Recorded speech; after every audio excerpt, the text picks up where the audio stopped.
දකුණු ආසියාවේ විශාලතම සැතපෙන බුද්ධ ප්‍රතිමාව කරන්දෙනිය ගලගොඩ ශෛලතාරාම විහාරස්ථානයේ පිහිටා ඇත.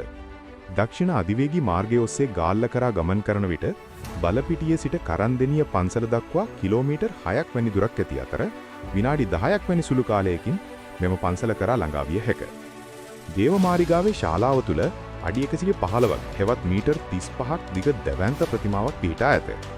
පොළොන්නරුවේ ගල් විහාරයේ ප්‍රසිද්ධ සැතපෙන බුද්ධ ප්‍රතිමාව තනිගලින් නිමවා ඇති අතර අඩි 46ක් හෙවත් මීටර් 14ට වඩා විශාලයි.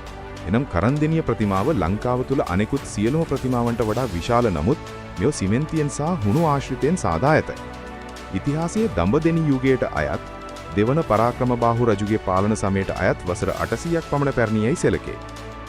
උතුරෙන් නිරපා හැරීමෙන් පසු ශ්‍රී ලංකා රාජධානිය දෙවන පරාක්‍රමබාහු රජු යටතේ නිරිත දිග දඹදෙනිය ස්ථාපිත විය.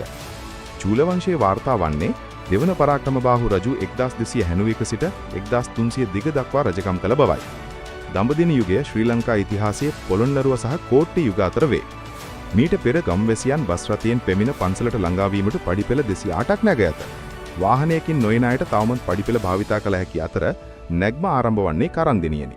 එම පඩිපෙළ තවමත් ඇති අතර වාහනයකින් එනවා නම් වෙනම මාර්ගයක් පන්සලටුරටම ගමන් කිරීම සඳහා පවතී. මෙම ප්‍රතිමාව නිදන් සොරුන් විසින් හානියට පත් කර තිබූ අතර එය පසුව ප්‍රතිසංස්කරණය කොට ඇත. මෙම ප්‍රතිමාව කෙතරම් විශාලද කියනවා නම් මුළු ප්‍රතිමාවම හසුවන පරිදි කැමරාවෙන් පින්තූරයක් ගැනීම අපහසුයි. ලාංකිකයන් අතර මෙම ස්ථානයේ එතරම් ප්‍රසිද්ධ නොවුවද විදේශිකයන් බහුලව මෙම ස්ථානයේ නැරඹීමට පැමිණෙන බව එහි සිටින භික්ෂූන් වහන්සේ පවසයි.